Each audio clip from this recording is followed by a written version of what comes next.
The massive doors of Concordia Prime slid open with a hiss that echoed through the grand chamber.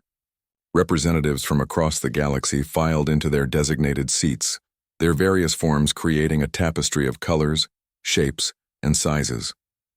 Some walked on legs, others floated, and a few simply materialized in their positions. The Galactic Council was in session, and today's agenda carried unusual weight. At the center of the circular chamber stood the Keepers, a race so ancient that most species considered them myths until their first encounter. They were tall, thin beings wrapped in robes that seemed to shift between states of matter. Their faces, if they could be called faces, were smooth and featureless except for eyes that glowed with soft silver light. The Keepers rarely attended council meetings, and when they did, galaxies listened. The lead Keeper raised one elongated hand, and silence fell across the chamber like a heavy blanket.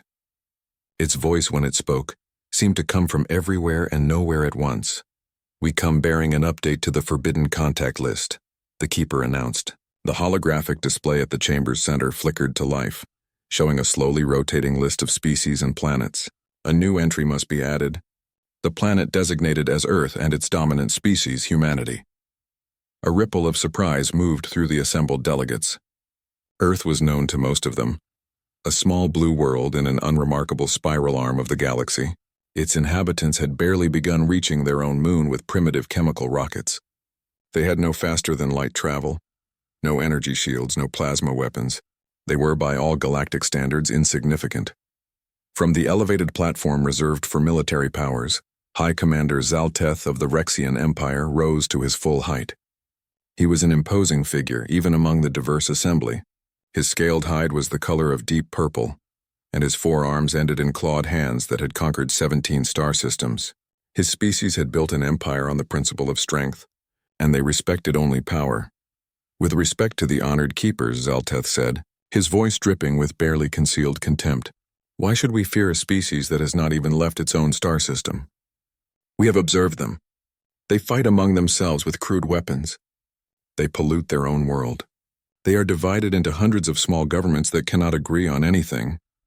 The Keeper turned its eyeless gaze toward the Rexian commander. "The warning is simple. Do not provoke them. Do not enslave them. Do not attack them." "But why?" another delegate called out. "What makes them dangerous?" The Keeper was silent for a long moment. When it finally spoke, its words were measured and careful.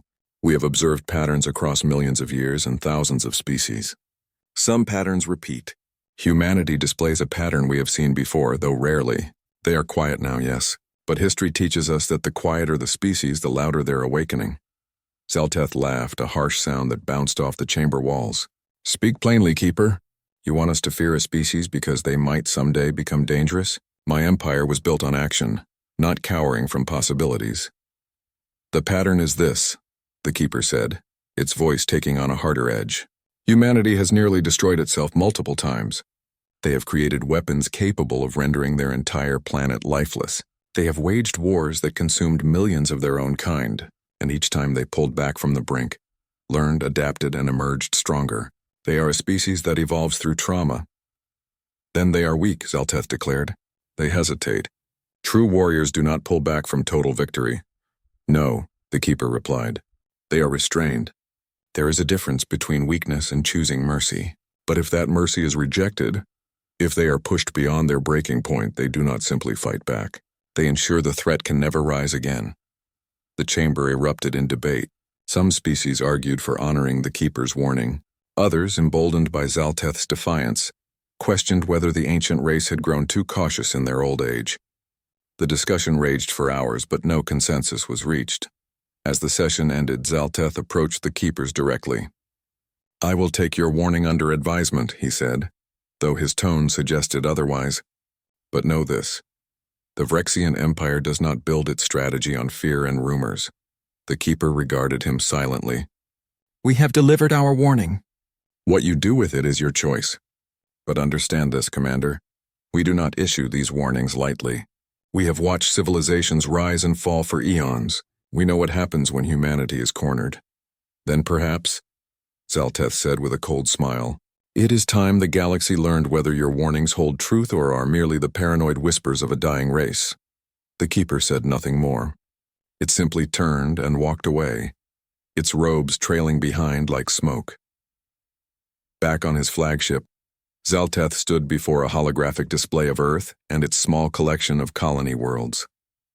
3 planets barely populated, ripe for conquest. The resources would be useful, but more than that, claiming them would send a message to the galaxy. The Vrexian Empire bowed to no one. Not even the ancient keepers. Begin reconnaissance, he ordered his officers. I want full intelligence on their military capabilities, population centers, and resource distribution. Prepare the invasion fleets. All 3 colonies, Commander? An officer asked. All 3, Zalteth confirmed. We will take them quickly before Earth can respond. By the time their primitive communications reach their homeworld, it will be over, and the galaxy will see that the Keeper's warning was nothing but empty words. Far away on Earth, humans went about their lives unaware that their fate hung in the balance. In their cities, they dreamed of peace and exploration. In their homes, families gathered and laughed. And in their deepest hearts, they hoped that the universe would welcome them with open arms. They had no idea that someone had decided not to heed the warning. They had no idea what they would become when pushed. The alarm started at 0400 hours on New Horizon, the oldest and largest of humanity's 3 colony worlds. Sarah Chen woke to the sound of sirens wailing through the settlement's speaker system, followed by a voice she didn't recognize. It was mechanical, translated through automated systems, and it delivered a message that turned her blood to ice. Attention human colonists, you are now under the control of the Vrexian Empire. Exit your dwellings with your hands visible. Resistance will be met with elimination. Through her window, Sarah saw lights in the sky. Not stars, but moving lights. Ships. Dozens of them descending through the atmosphere like falling meteors. The first explosions hit the communications tower at the colony's edge, and the building disappeared in a ball of orange fire. On Stellaris Station, the attack was even more sudden. The orbital facility had no atmosphere to slow the Vrexian warships and no planetary shields to protect it. Plasma cannons tore through the station's hull, venting entire sections into space. The 300 humans aboard had minutes to reach emergency pods. Most didn't make it. Terra Nova, the smallest and newest colony, never had a chance. The Vrexians bombarded the settlement from orbit first, turning the prefabricated buildings into twisted metal and ash. When the ground forces finally landed, they found less than 1,000 survivors huddled in underground shelters. High Commander Zalteth watched the invasion from his flagship's command deck. The holographic display showed all 3 operations proceeding according to plan. Human casualties were high, but that was expected. They had offered no significant resistance. A few security officers with conventional firearms had tried to fight back on New Horizon, but they were eliminated within seconds by Vrexian combat armor. Total human population secured? Zalteth asked. 50,214, Commander, an officer reported. We lost 12 units in the ground operations. 12 Vrexian soldiers against 50,000 humans captured. The numbers spoke for themselves. The Keepers had been wrong, or perhaps they had deliberately exaggerated the threat to maintain their own mysterious reputation. Begin transport of the prisoners to the labor camps, Zalteth ordered. And send a broadcast to the Galactic Council. Let them see what happens when warnings are based on fear rather than fact. The message that went out across galactic channels was simple and brutal. It showed Vrexian soldiers herding humans into transport ships. It showed the destroyed colonies, and it showed Zalteth himself, standing before the Vrexian banner declaring that Earth's children now belong to the Empire. Let this be a lesson, Zalteth announced to the galaxy. The Vrexian Empire does not cower before ancient prophecies and vague warnings. We take what we need and we crush those who stand in our way. If the Keepers wish to challenge this, let them send their fleets. Otherwise, let them keep their warnings to themselves. The response from the galactic community was mixed. Some species condemned the action, but only in carefully worded statements that avoided direct confrontation. Others remained silent, unwilling to anger the Vrexian Empire. And a few, perhaps emboldened by Zalteth's success, began eyeing other forbidden contact species with renewed interest. Only the Keepers responded with absolute clarity. Their message was broadcast to every council member. We warned you. What comes next is not our doing, but yours. On Earth, the distress signals from the colonies took 6 hours to arrive. They came as fragmented transmissions, broken pieces of screaming voices and emergency beacons. The UN Assembly convened immediately, calling in military leaders, scientists, and diplomats from every nation. The chamber was filled with anger, fear, and a growing sense of something darker. Director James Morrison of the Global Defense Initiative stood before the assembly with a tablet in his hands. His face was pale, but his voice was steady. "The colonies are lost," he said. "We estimate 50,000 civilians taken as prisoners. Casualties are still unknown. The Vrexian Empire has claimed responsibility and broadcast their victory across galactic communication networks. What are our options?" the UN Secretary-General asked. Morrison took a deep breath. "We have been preparing for this scenario since we first detected alien signals 40 years ago. We hoped it would never be necessary. We prayed that the universe would be kind." He paused. It was not. He activated the holographic display. Files appeared in the air, marked with red classification stamps. Project Reaper, Operation Glassmaker, Protocol Extinct. These are contingency plans developed by combined military intelligence agencies across Earth. They were designed for one purpose: to ensure that if humanity ever faced an existential threat from a hostile alien force, we would have the means to respond with overwhelming force. A delegate from the Pacific Union spoke up, his voice shaking. "You're talking about genocide." "I'm talking about survival," Morrison replied coldly. "The Vrexians have our people. They have shown no mercy. They broadcast our suffering as entertainment. If we respond with anything less than total commitment, they will see it as weakness. They will return. And next time, they will come for Earth." The debate that followed lasted 18 hours. Some argued for diplomatic solutions, for working through the Galactic Council, for attempting negotiation. Others, particularly those who had lost family in the colonies, demanded immediate military action. In the end, the vote was nearly unanimous. Earth would respond. In the weeks that followed, something changed on Earth. The factories that had been producing civilian spacecraft began working around the clock, retooling for military production. Scientists who had been studying propulsion theory were pulled into classified facilities. The captured Vrexian technology from a scout ship that had crashed in the Arctic 5 years ago. A crash that had been kept secret from the public was suddenly the most important resource on the planet. Deep in a bunker beneath the Rocky Mountains, Admiral Catherine Wells stood before a room full of military commanders. Behind her, a screen showed images of the destroyed colonies. "Gentlemen, ladies," she said quietly, "we have been preparing for this since the Cold War. Since we first looked at the stars and realized we might not be alone. Since we first understood that the universe might not care about our morality or our mercy." She pressed a button, and new files appeared on screen. Weapons designs, ship schematics, protocols with names that made even hardened soldiers uncomfortable. "Show them why the Keepers warned about us," Wells said. "Show them what happens when you hurt humanity. Show them that we are the species that looked at nuclear weapons and said, 'Not quite enough.' We are the species that nearly destroyed itself and pulled back at the last second. We learned restraint. We learned mercy." Her eyes went cold as ice. They are about to learn what happens when we choose to forget those lessons. 6 months passed in relative quiet. The Vrexian Empire had integrated its human captives into labor camps across 3 industrial worlds. The humans worked in mines, factories, and construction sites, building weapons and ships for their captors. Some resisted and were publicly executed as examples. Most simply endured, hoping for rescue that seemed less likely with each passing day. High Commander Zalteth considered the matter closed. Earth had sent diplomatic messages through the Galactic Council, demanding the return of their people. The Vrexians had ignored them. When Earth threatened military action, Zalteth had laughed.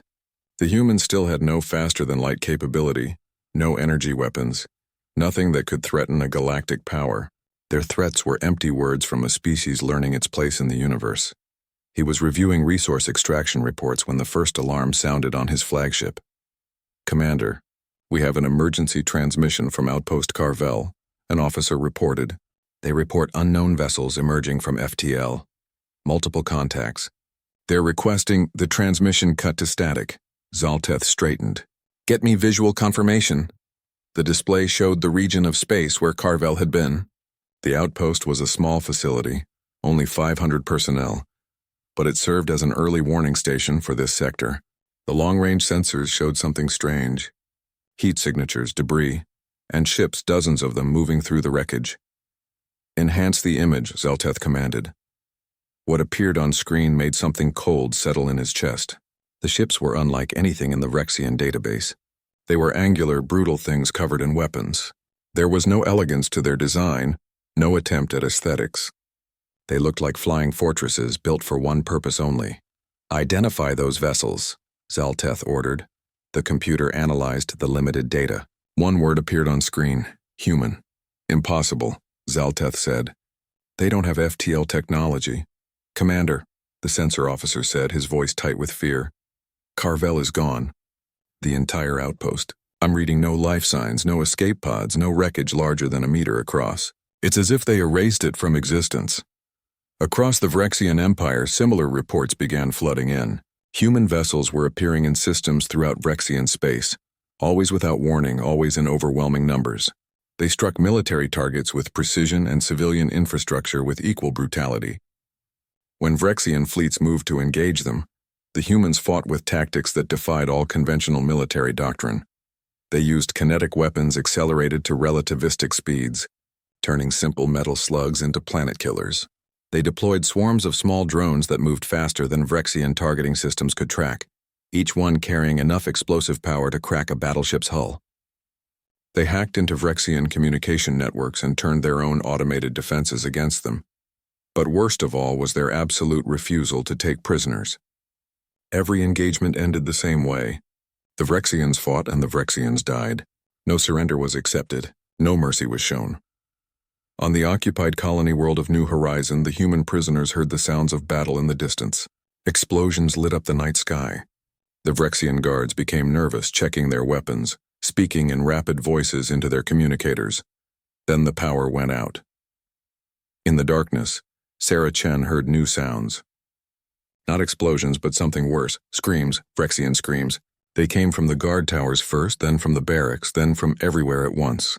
The guards who tried to run into the camp were cut down by weapons fire that came from nowhere and everywhere simultaneously. When the lights came back on, human soldiers stood in the camp's center. They wore armor that seemed to absorb light, making them hard to focus on.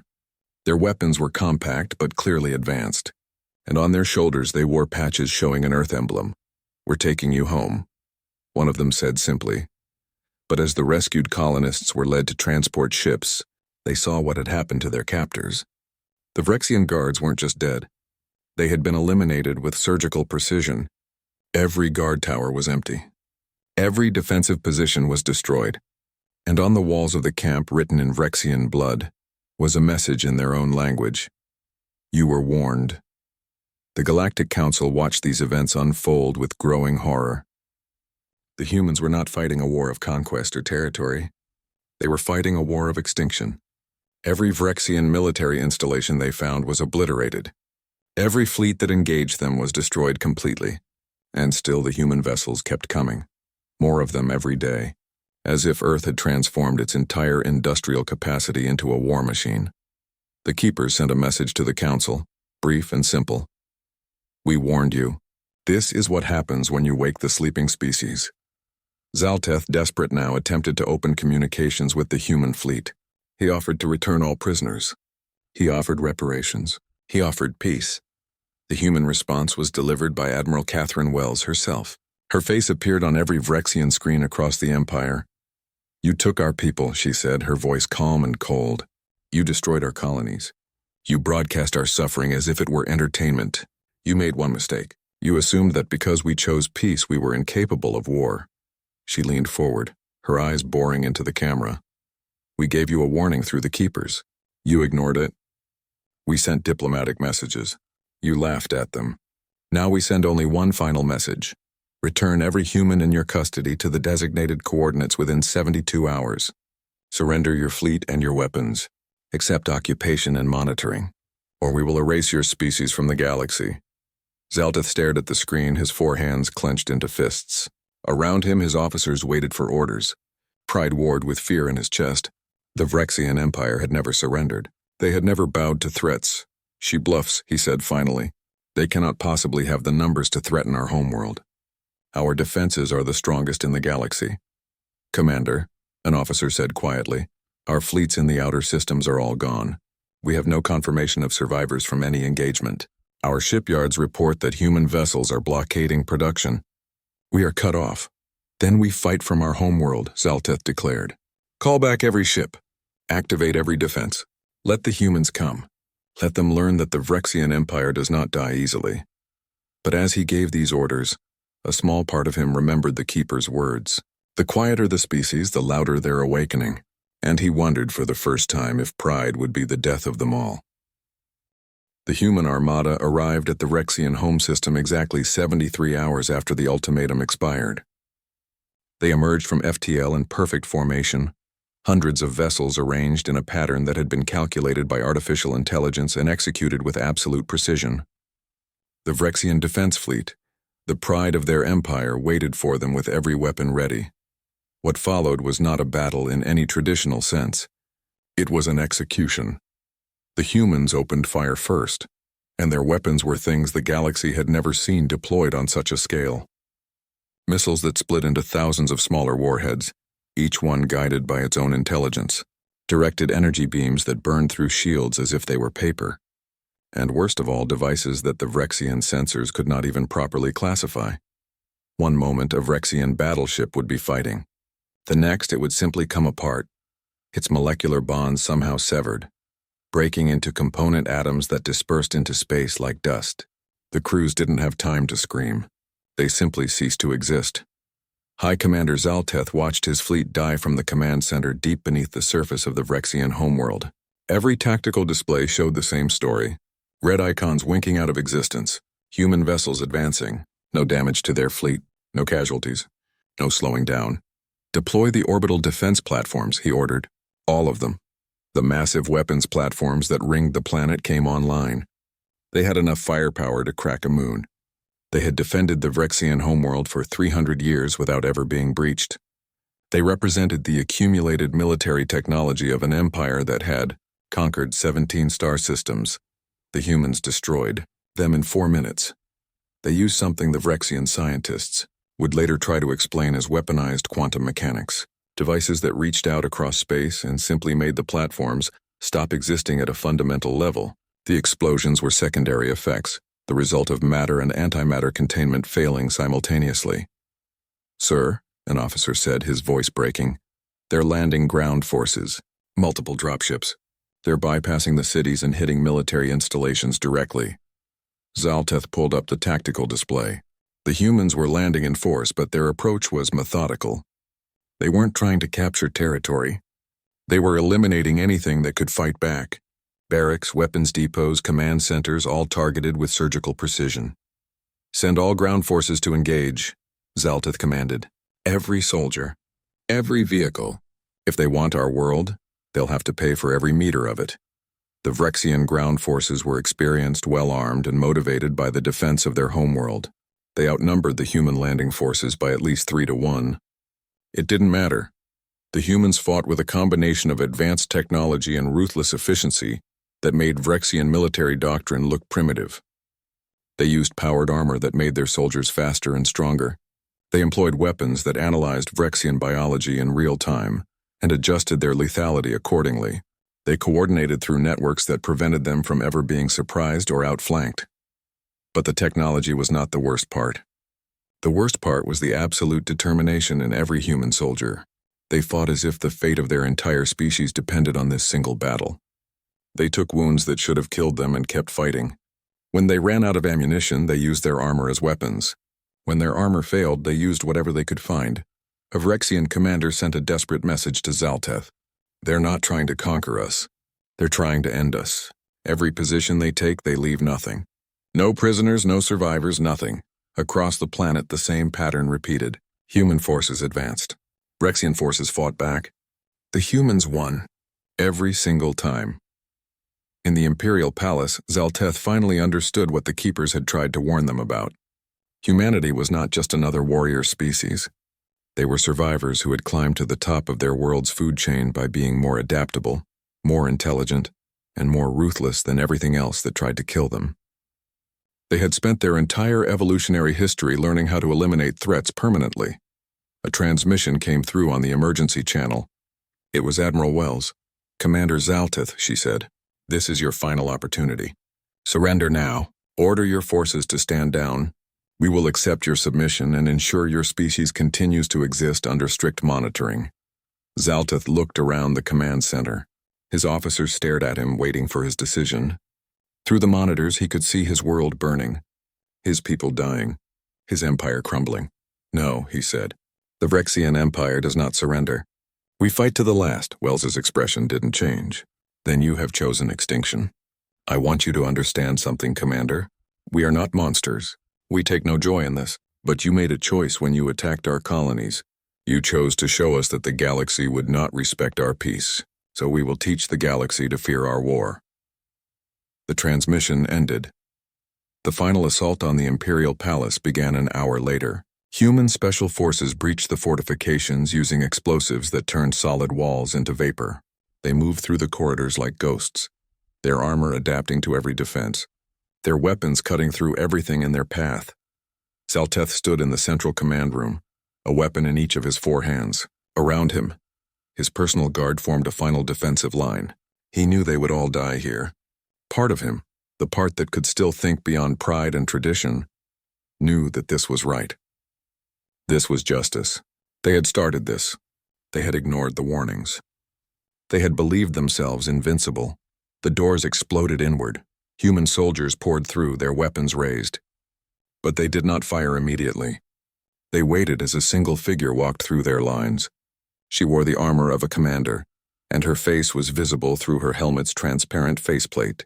She looked tired, set even, but absolutely determined. High Commander Zalteth, she said in perfect Vrexian. I am Commander Sarah Chen.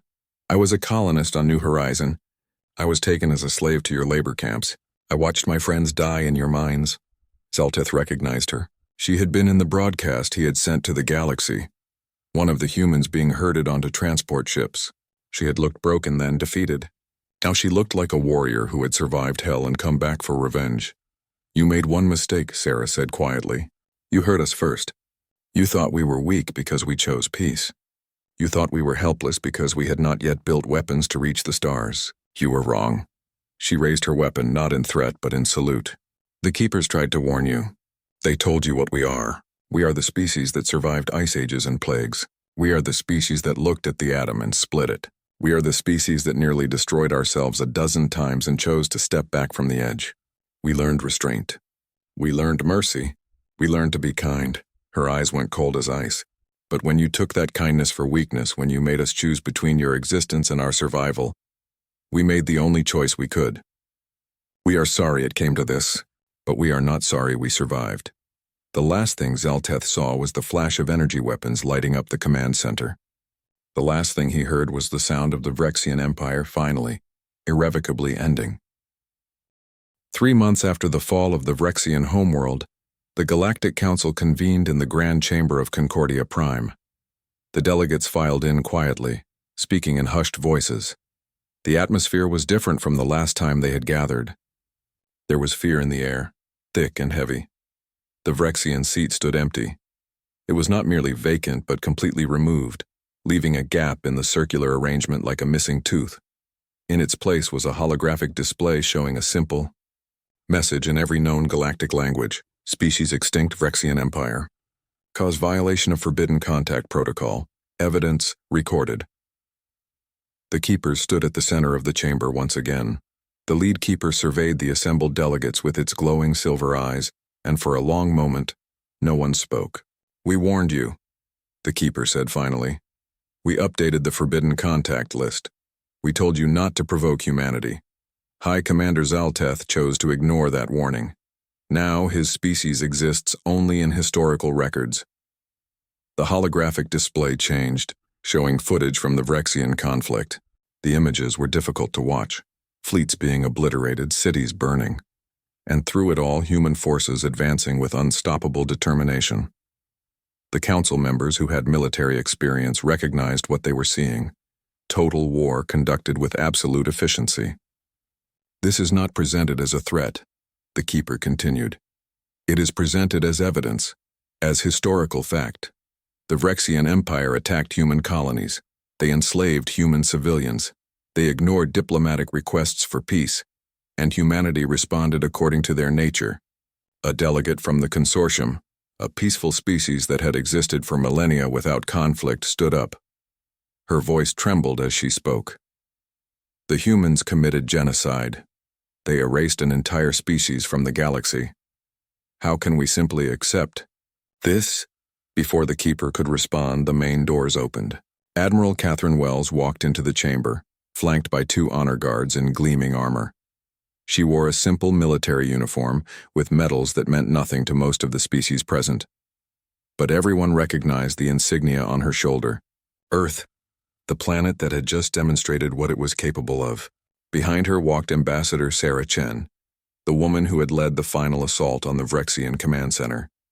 She wore diplomatic robes now, but everyone in the chamber had seen the footage of her in combat armor. Wells stopped at the center of the chamber, directly across from the keepers. She bowed respectfully to them, then turned to address the council. "We did not want this," Wells said, her voice carrying clearly through the vast space. "We are not a species that celebrates violence. We spent centuries learning to live with each other, to resolve our conflicts with words instead of weapons. When we first detected signals from the stars, we were excited.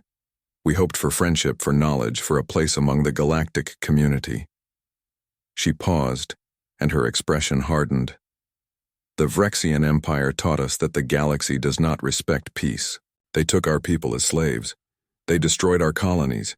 They broadcast our suffering as entertainment. When we asked for peace, they laughed. When we threatened war, they mocked us." The holographic display changed again, showing images of human colonists being herded into transport ships, of destroyed settlements, of Zalteth's triumphant broadcast to the galaxy. "So we showed them what happens when you force humanity to choose between kindness and survival," Wells continued. "We will always choose survival, and we will always ensure that threats to our existence cannot threaten us again. That is not cruelty. That is evolution. That is the lesson we learned over millions of years climbing to the top of our world's food chain." A delegate from a militaristic species, one that had been watching the human campaign with professional interest, spoke up.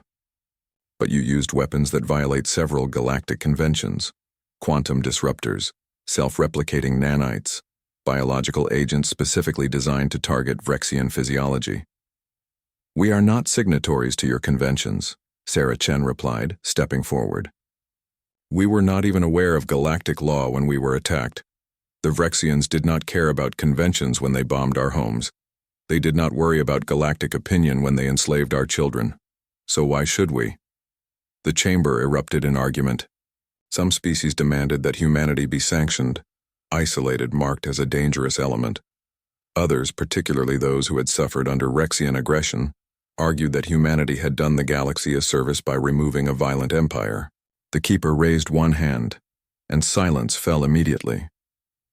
"The council must make a decision," it said. "Humanity has demonstrated both the capacity for peace and the capacity for absolute war. The question is, which capacity will you encourage?" Wells stepped forward again. "We want peace," she said firmly. "We want to trade, to learn, to share knowledge and culture. We want what we have always wanted, a place among the stars. But we will never again allow ourselves to be vulnerable. We will never again trust that the galaxy's mercy will protect us."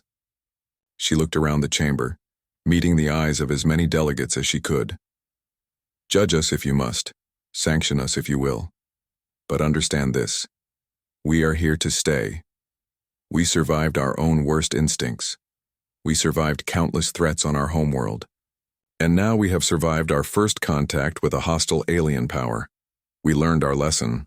The question is, have you learned yours?" The debate that followed lasted for days. In the end, the council issued a decree that would reshape galactic politics for generations to come. Humanity would be granted protected autonomous status. They would have full rights to expand and colonize as they wished, but other species were required to approach them only through official diplomatic channels. No military vessels were permitted. Within 3 light years of any human world without explicit permission. Some called it a prison, others called it a privilege, but everyone understood what it really was. Fear.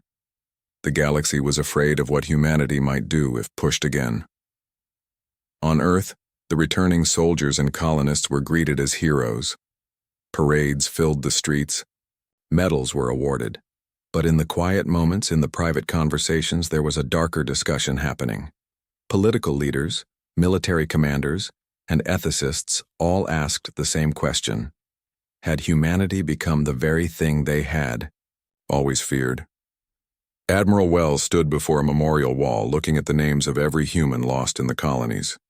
Behind her, Sarah Chen approached quietly. "Do you think we did the right thing?" Sarah asked.